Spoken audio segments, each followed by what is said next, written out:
Operation Sindoor తర్వాత జమ్మూ కశ్మీర్లో ఉగ్ర వేట మళ్లీ జోరందుకుంది. 2 రోజుల్లో 6 ఉగ్రవాదులను మట్టుబెట్టాయి భద్రతా దళాలు.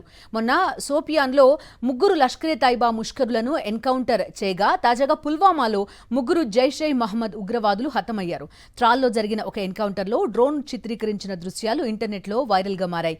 ఎదురు కాల్పుల సమయంలో ఒక ఉగ్రవాది నిర్మాణంలో ఉన్న భవనం బేస్మెంట్కి వెళ్లి దాక్కున్నాడు.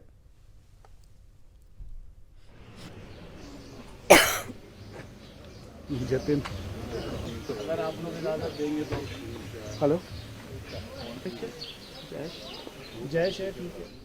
అయితే అతడి ఆచూకీ కనుగొనేందుకు భద్రతా దళాలు డ్రోన్ కెమెరాని రంగంలోకి దించాయి. ఉగ్రవాది ఒక పిల్లర్ చాటున నక్కినట్టుగా దీనిలో స్పష్టంగా కనిపించింది. తర్వాత దళాలు అతన్ని మట్టుబెట్టాయి. वो है जो बस स्टैंड के नीचे वो शेड है।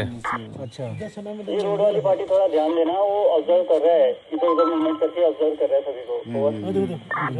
फोन पर फुटेज था ना, बता दिया साहब ने भी देख लिया, मैं भेज दिया ना।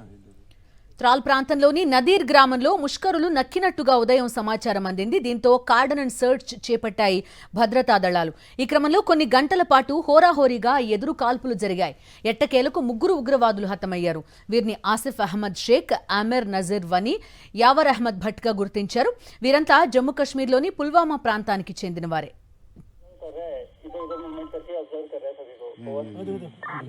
फोन पर फुटेज था ना, बता दिया साहब ने भी देख लिया, मैं भेज दिया ना इधर ही।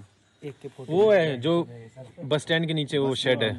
अच्छा ये रोड वाली पार्टी थोड़ा ध्यान देना, वो ऑब्जर्व कर रहा है, इधर उधर मूवमेंट करके ऑब्जर्व कर रहा है सभी को। फोन पर फुटेज था ना, बता दिया साहब ने भी देख लिया।